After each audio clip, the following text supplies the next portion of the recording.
Audio Jungle.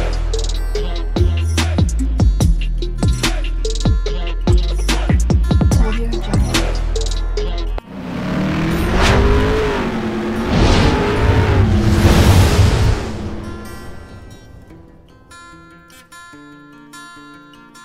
Hello everyone, welcome to my channel Mon and Moon's Diary. আশা করছি তোমরা সবাই খুব ভালো আছো। আজ আবারও চলে এলাম একটা নতুন রেসিপি নিয়ে। আজকে আমি বানাতে চলেছি কুলের আচার, একদম দোকানে কেনা কুলের আচারের মতো। তো আমি এখানে কুল নিয়েছি, আর কুলগুলো আমি এখন ভালো করে ধুয়ে নেব আর বোটাগুলো ছাড়িয়ে নেব।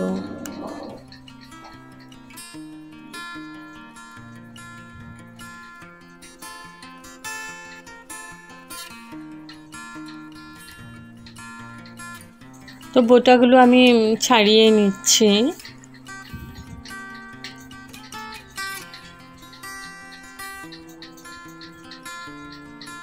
আর এখানে নিয়েছি মশলা, আছে মৌরি, গোয়া মসুরি, মেথি আছে, গোটা জিরে, গোটা ধনে, আর নিয়েছি শুকনো লঙ্কা।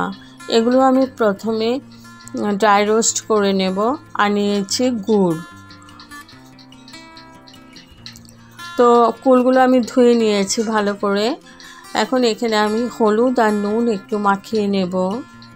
দিয়ে দিলাম হলুদ, আর দিয়ে দেব একটু নুন। তারপরে সুন্দর করে মাখিয়ে নেব।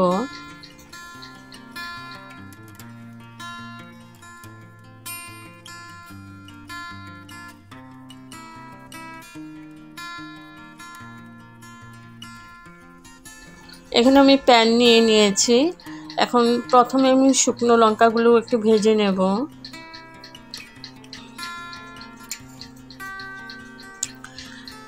এই আচারটা টক ঝাল মিষ্টি হবে। তো আমার কুলগুলো একদম মিষ্টি।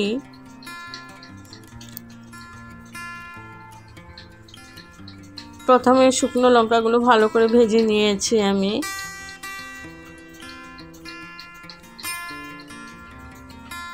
এবার দিয়ে দেব পুরো মশলাটা, যেগুলো নিয়েছিলাম, মৌরি, মেথি, সাদা জিরে, গোটা সাদা জিরে, আর গোটা ধনে। এগুলো আমি ভালো করে ভেজে নেব। একদম মিডিয়াম টু লো ফ্লেমে আছে। ভালো করে ভেজে আমি এটাকে পেস্ট করে নেব, পাউডার করে নেব। পাউডার মানে খুব একটু গোটা গোটা থাকবে, খুব পাউডার করব না।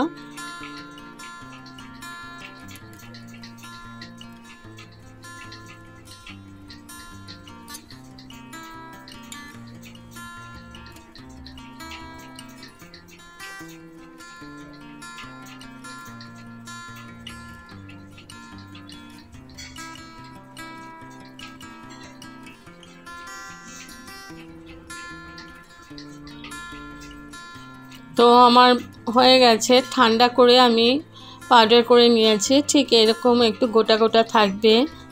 আর ওই প্যানে আমি দিয়ে দিলাম আধা কাপের মতো জল। এখন আমি গুড়গুলোকে গলিয়ে নেব এটার মধ্যে দিয়ে।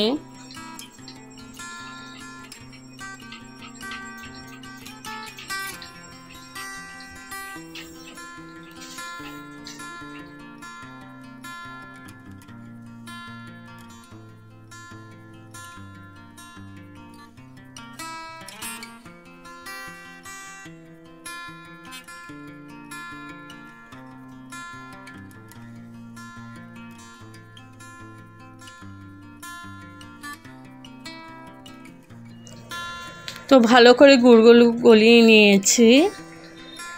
এখন আমি এটাকে রেখে দেব ঠান্ডা হবার জন্য।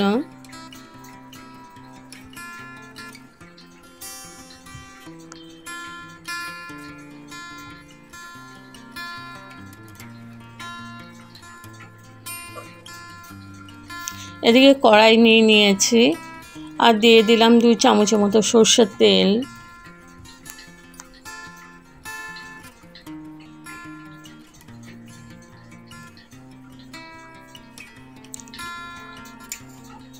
এবার দিয়ে দিলাম শুকনো লঙ্কা আর দিয়ে দিলাম 5 ফোড়ন। এবার 5 ফোড়ন আর শুকনো লঙ্কাকে একটু ভেজে নেব।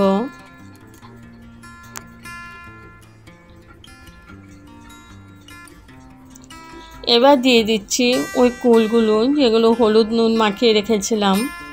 এখন আমি ভালো করে একটু ভেজে নেব, একটু নাড়াচাড়া করে নিচ্ছি আর মিডিয়াম টু হাই ফ্লেমে, যাতে কুলগুলো সেদ্ধ হয়ে যায়। তো ভালো করে আমার কষানো হয়ে গেছে, কষানো মানে ভাজা হয়ে গেছে। এখন দিয়ে দিলাম এখানে তেঁতুলের রস।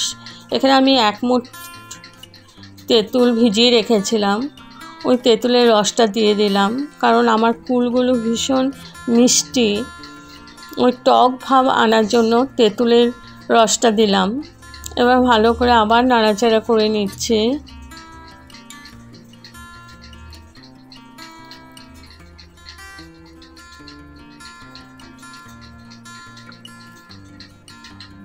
কিছুক্ষণ নাড়াচাড়া করে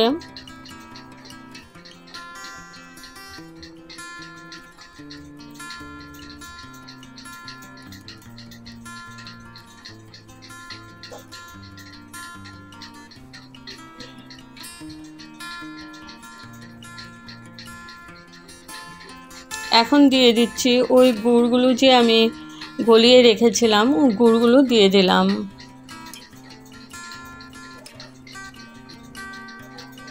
এবার ভালো করে আবার নাড়াচাড়া করে আমি কুলগুলোকে সেদ্ধ করে নেব, মিডিয়াম টু লো ফ্লেমেই আছে।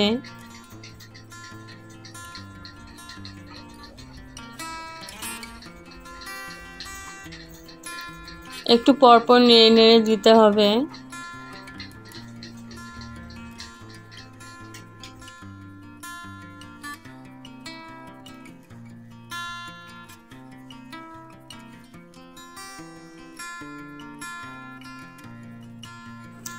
এখন দিয়ে দিচ্ছি ভাজা মশলাটা। এখানে আমি 3-4 চামচের মতো ভাজা মশলা দিয়ে দিয়েছি।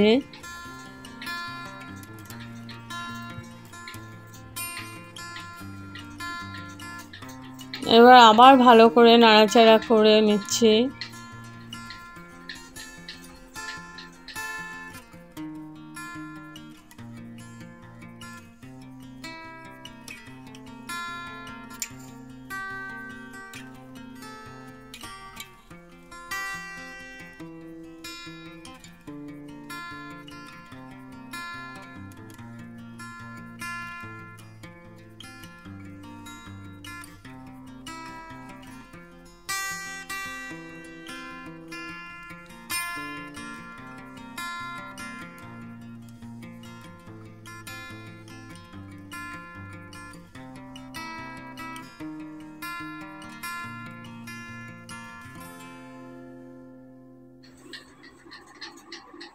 কুলগুলো আমার ভালো করে সেদ্ধ হয়ে গেছে, আর দেখো ঠিক এরকম হবে।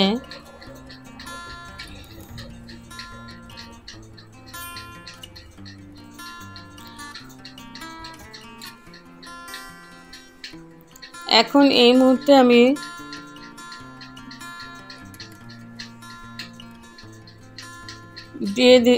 এখানে আমি দিয়ে দিয়েছি ভিনিগার। ভিনিগারটা তোমাদেরকে দেখানো হয়নি। তারপর আমি ঢেকে রেখেছি ঠান্ডা হওয়ার জন্য।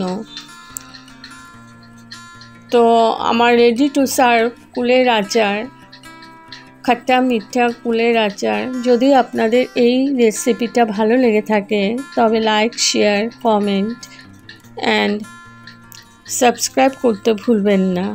সাবস্ক্রাইব করার পর পাশে থাকা বেল বাটন অল প্রেস করে দেবেন। ভালো থাকবেন, সুস্থ থাকবেন। আবার আসবো কোনো নতুন রেসিপি নিয়ে। Okay, thank you for watching. Bye by.